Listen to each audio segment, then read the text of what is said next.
আসসালামু আলাইকুম everyone. Culinary art by সঞ্জুর আজকের আয়োজনে আপনাদেরকে ওয়েলকাম জানাচ্ছি। আজকে আমি আপনাদের সাথে শেয়ার করব কাচ্চি বিরিয়ানি রেসিপি। অসংখ্য টিপস অ্যান্ড ট্রিক্সের সাথে এই রেসিপিটি আজকে শেয়ার করছি। একদম হুবহু রেস্টুরেন্ট স্টাইলে কাচ্চি বিরিয়ানির রেসিপি হতে যাচ্ছে। বাসায় একবার হলেও তৈরি করার জন্য অনুরোধ করা হলো। এটা বাসায় একবার তৈরি না করে খেলে আপনারা বুঝতেই পারবেন না এটা যে কতটা মজা হয়েছে এবং কতটা পারফেক্ট হয়েছে। তো রেসিপিটি শুরু থেকে শেষ পর্যন্ত দেখার অনুরোধ রইল। চলুন শুরু করা যাক। দেখিয়ে দিচ্ছি আমি কী কী উপকরণ নিয়েছি। আমি এখানে নিয়েছি 3টা তেজপাতা। চেষ্টা করবেন রেসিপিটা একদম হুবহু আমি যেভাবে বলেছি সেভাবে করার। মরিচ গুঁড়ো নিয়েছি আমি এখানে 10টা কাঠবাদাম এবং 10টা কাজু বাদাম পেস্ট করে নিয়েছি, টক দই, গোলাপ জল, কালো গোলমরিচ গুঁড়ো, জয়ত্রী, লবণ এবং এখানে কাচ্চি বিরিয়ানি মশলা নিয়েছি। রাঁধুনি রেডিমিক্স দিয়ে আজকে আমি তৈরি করব। 1 কেজি মাংসের জন্য 1 প্যাকেট রাঁধুনি রেডিমিক্স মশলা প্রয়োজন হবে। আপনারা সেই অনুযায়ী যত কেজি মাংস নেবেন সেই কয়টা মশলার প্যাকেট নিয়ে নেবেন। এরপর নিয়ে নিয়েছি এখানে কিছু গরম মশলা, দারচিনি নিয়েছি 3টা, এলাচ 3টা, একটা জায়ফলের অর্ধেকটা নিয়েছি। তারপর কাবাব চিনি নিয়েছি কয়েক পিস এবং লং নিয়েছি 3 পিস। জায়ফলটা কিন্তু পুরোটা লাগবে না, আমাদের এখানে অর্ধেক ইউজ করতে হবে। এবার আমি 1200 গ্রামের মতো গরুর মাংস নিয়েছি। অবশ্যই হাড় এবং মিট দুইটাই নিতে হবে। চেষ্টা করবেন শক্ত যে হাড্ডিগুলো আছে সেগুলো নেওয়ার জন্য। হাড্ডি না থাকলে কিন্তু কাচ্চিটা ভালো হবে না। আমি এখানে একটু বড় বড় পিস করে নিয়েছি কারণ রেস্টুরেন্টের কাচ্চিতে পিসটা কিন্তু অনেক বড় হয়ে থাকে। এরপর আমি অনেকগুলো পেঁয়াজ বেরেস্তা দিয়ে দিয়েছি, প্রায় 1 কাপের মতো। পেঁয়াজ বেরেস্তাটা বেশি করে দিতে হবে। দিয়েছি 1/4 কাপের মতো টক দই। এরপর দিয়েছি 1 চা চামচের মতো গোলমরিচ গুঁড়ো, 1 চা চামচের মতো লাল মরিচ গুঁড়ো। তারপর সেই আস্ত গরম মশলা গুঁড়ো দিয়েছি, তেজপাতা দিয়েছি। তারপর দিয়ে দিচ্ছি কাঠবাদাম, কাজু বাদাম বাটা। এরপর লবণ দিয়ে দিব স্বাদ মতো। গোলাপ জল দিয়ে দিচ্ছি 2 চা চামচ পরিমাণ। এরপর আমি যে কাচ্চি বিরিয়ানি মশলা নিয়েছি সেখানে যে মশলাটা রয়েছে সেই মশলাটার 2 চা চামচ পরিমাণ রেখে বাকিটা দিয়ে দিচ্ছি। এই 2 চা চামচ পরিমাণ আমি যখন লেয়ার করব সেই সময় দিব। তারপর বেরেস্তা ভাজার যে তেলটা রয়েছে সেইখান থেকে আমি দিয়ে দিয়েছি 1/4 কাপ পরিমাণ তেল। বেরেস্তা ভাজার তেলটা সব কিছুতে ইউজ করার ট্রাই করবেন, এতে কিন্তু টেস্ট অনেক ভালো আসে।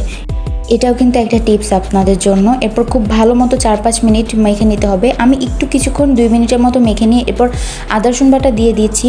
আমি এখানে 2 টেবিল চামচ পরিমাণ আদা রসুন বাটা দিয়েছি। আদা রসুন বাটাটা পরে দেওয়ার কারণ হচ্ছে ফার্স্টে যে মশলাগুলো দিয়েছি সেটা মিটের মধ্যে খুব ভালো মতো ঢুকবে। এরপর আদা রসুন বাটা দিলে সেই আদা রসুন বাটার ফ্লেভারটা আসবে।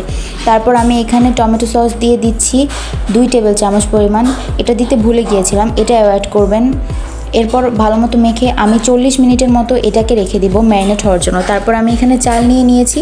আমি এখানে 600 গ্রাম পরিমাণ চাল নিয়েছি। আপনারা যতটুকু পরিমাণ মিট নেবেন তার অর্ধেক পরিমাণ চাল নিতে হবে। চালগুলোকে ভালো মতো ধুয়ে 30 মিনিটের মতো ভিজিয়ে রাখতে হবে। এই প্রসেসটা কিন্তু মাস্ট করতে হবে। এটাও একটা টিপস আপনাদের জন্য, তাহলে চালটা কিন্তু খুব বেশি ভালো হবে। এবার আমি এটাকে ভালো মতো ধুয়ে 30 মিনিটের মতো ভিজিয়ে রাখবো। আমি এখানে জর্দার রং এবং লবণ দিয়ে কয়েক টুকরো আলু ভেজে নিয়েছি। এই আলুগুলোকে এখন আমি চিনি, তারপর লবণ এবং গোলাপ জল দিয়ে ভালো মতো মিক্স করে রেখে দিব। এটিও একটা টিপস আপনাদের জন্য। রেস্টুরেন্টে আমরা যে আলুটা খেয়ে থাকি সেটার কিন্তু স্বাদটা অনেক বেশি ভিন্ন হয়ে থাকে এবং খুব মজা হয়ে থাকে।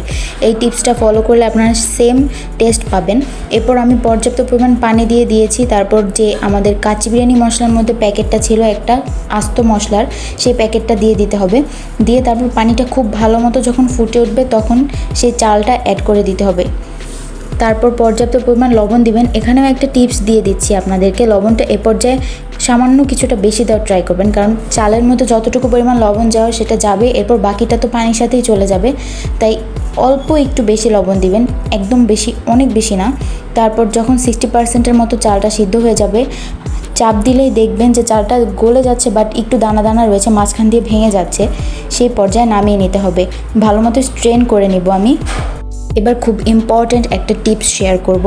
আপনারা যদি চান কোনো রকম পেঁপে বাটা বাদে মিটটাকে খুব ভালো মতো সফট করতে, এই পর্যায়ে খুবই সামান্য পরিমাণ বেকিং সোডা দিতে পারেন, একদম সামান্য। আমি এখানে 1/4 চা চামচেরও কম দিয়েছি এবং হাত দিয়ে দিতে হবে খুব ভালো মতো ছড়িয়ে, তারপর একটু মেখে নিতে হবে। এরপর আমি লেয়ারিং করতে চলে এসেছি। আমি এখানে আলুগুলো দিয়ে দিচ্ছি। আলুগুলো অবশ্যই উপরে দেওয়ার ট্রাই করবেন। তারপর এখানে মাওয়া দিচ্ছি। আমি ইনস্ট্যান্ট মাওয়া তৈরি করে নিয়েছি, গুঁড়া দুধ এবং ঘিয়ের সাথে একসাথে মিক্স করে মাওয়া তৈরি করেছি। তারপর আমি এখানে 4-5টার মতো কাঁচামরিচ দিয়ে দিয়েছি, পেঁয়াজ বেরেস্তা দিয়ে দিয়েছি। এরপর অর্ধেকটা পরিমাণ চাল উপরে লেয়ার করে দিয়ে দিচ্ছি, ভালো মতো চারপাশে ছড়িয়ে দিতে হবে। এবার আবারও একটু পেঁয়াজ বেরেস্তা দিয়ে দিচ্ছি কয়েক পিস কিশমিশ। তারপর দিতে হবে কিছুটা পরিমাণ মাওয়া। এরপর আমি যে কাচ্চি বিরিয়ানি মশলাটা নিয়ে রেখেছিলাম সেই মশলা অল্প একটু দিতে হবে। তারপর আমি এখানে দুধের সাথে জর্দার রং এবং আরেকটা বাটিতে দুধের সাথে ঘি মিক্স করে রেখেছিলাম, সেইখান থেকে অল্প অল্প করে দিতে হবে। এরপর কিছুটা পরিমাণ গোলাপ জল দিয়ে আবারও বাকি যে চালটুকু রয়েছে সেই চালটুকু লেয়ার করে দিতে হবে। চেষ্টা করবেন চালের 2টা লেয়ারই দেওয়ার জন্য, এতে খুব ভালো টেস্ট আসে। তারপর বাকি যে ইনগ্রিডিয়েন্টসগুলো সব রয়েছে সবগুলো দিয়ে দিতে হবে উপর দিয়ে, খুব ভালো মতো সব দিকে ছড়িয়ে দিতে হবে। এই প্রসেসটা কিন্তু অনেক বেশি ইম্পর্ট্যান্ট, এটা ভালো মতো না করলে কিন্তু কাচ্চি বিরিয়ানির টেস্টটা ভালো আসবে না। এবার আমরা দমে দিয়ে দিব। কিছুটা পরিমাণ আটার সাথে লবণ এবং পানি মিক্স করে নিয়ে এভাবে মণ্ড তৈরি করে নিয়েছি। তারপর ঢাকনাটাকে উল্টা পাশে আটাটা ভালো মতো আটকে নেবেন। এরপর চাপ দিলে দেখবেন চারপাশ থেকে আটাটা বের হয়ে আসছে, তখন এরকম করে সুন্দর মতো সাইডটা আটকে নেবেন। ঢাকনায় যে ছিদ্রটা রয়েছে সেটাও আটা দিয়ে খুব ভালো মতো আটকে নিতে হবে, যাতে কোনো প্রকার বাতাস ভিতর থেকে বের হতে না পারে। এবারে আমি চুলাটাকে একদম হাই ফ্লেমে দিয়ে দমে দিয়ে রেখেছি। এই পর্যায়ে আপনারা দেখবেন ঢাকনার উপর হাত দিলে কিন্তু কোনো প্রকার গরম লাগছে না। আপনারা যখন ঢাকনাটা টাচ করবেন 1 সেকেন্ড ধরে রাখতে পারবেন না, মানে টাচ করার সাথে সাথে হাতটা তুলে ফেলতে হবে। এমন অবস্থা যখন হবে তখন চুলার আঁচটা একদম লো ফ্লেম করে দিতে হবে, ততক্ষণ পর্যন্ত চুলার আঁচটা বাড়িয়ে রাখতে হবে। ভিতরে বাষ্পটা ক্রিয়েট হওয়ার জন্য সময় দিতে হবে। খুব ভালো মতো হাঁড়িটা গরম হয়ে গিয়েছে, দেখুন আমি হাত দিয়ে 1 সেকেন্ডের মতো রাখতে পারছি না, প্রচুর গরম হয়ে গিয়েছে। এবার চুলার আঁচটা একদম লো করে দিব এবং নিচে একটা তাওয়া দিয়ে দিব। অপেক্ষা করব 50 মিনিট থেকে 1 ঘন্টা মতো। আমার একদম 1 ঘন্টা পর কাচ্চি বিরিয়ানিটা একদম পারফেক্টভাবে হয়ে গিয়েছে। আমি চারদিক থেকে আটাটা সরিয়ে তুলে নিচ্ছি।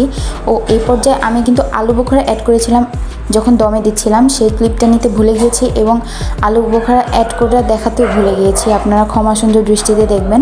ব্যাস, এবার আমি সার্ভ করে নিচ্ছি। ব্যাস, তৈরি হয়ে গেল খুব মজাদার কাচ্চি বিরিয়ানির রেসিপি। বাসায় একবার হলেও ট্রাই করে দেখবেন। এটা কিন্তু আলহামদুলিল্লাহ অনেক বেশি মজার হয় এবং রেস্টুরেন্ট স্টাইলের হয়ে থাকে। আর মিটটা কিন্তু খুব বেশি সফট হয়েছে, দেখুন আমি চাপ দিতেই কি সুন্দর গলে যাচ্ছে। কাচ্চি বিরিয়ানিটা আমি বিফ টিক্কা কাবাবের সাথে সার্ভ করেছি। এই রেসিপিটা কিন্তু আমার চ্যানেলে রয়েছে, আপনাদের সুবিধার্থে আমি লিঙ্ক ডেসক্রিপশন বক্সে দিয়ে দিব, আপনারা গিয়ে চেক আউট করে নেবেন। দেখুন মিটটা কতটা বেশি সফট হয়েছে এবং চালগুলো কিন্তু খুব বেশি ঝরঝরে হয়েছে। আশা করি আজকের রেসিপিটি আপনাদের কাছে ভালো লেগেছে। ভালো লেগে থাকলে অবশ্যই একটা লাইক, কমেন্ট এবং শেয়ার করে দিবেন। নেক্সট কোন রেসিপি দেখতে চান অবশ্যই আমাকে কমেন্ট করে জানাবেন। এবং আমার রেসিপিটি ভালো লাগলে অবশ্যই আমার চ্যানেলটিকে সাবস্ক্রাইব করে আমার পাশে থাকবেন। আপনাদের সাবস্ক্রাইব তারপর লাইক আমাকে অনেক বেশি উৎসাহ দেয়। দেখুন আলুটা কতটা পরিমাণ সফট হয়েছে। তো আমি আজ বিদায় নিচ্ছি, আবারও হাজির হয়ে যাব নতুন কোনো রেসিপি নিয়ে। এতক্ষণ আমার সাথে থাকার জন্য অসংখ্য ধন্যবাদ।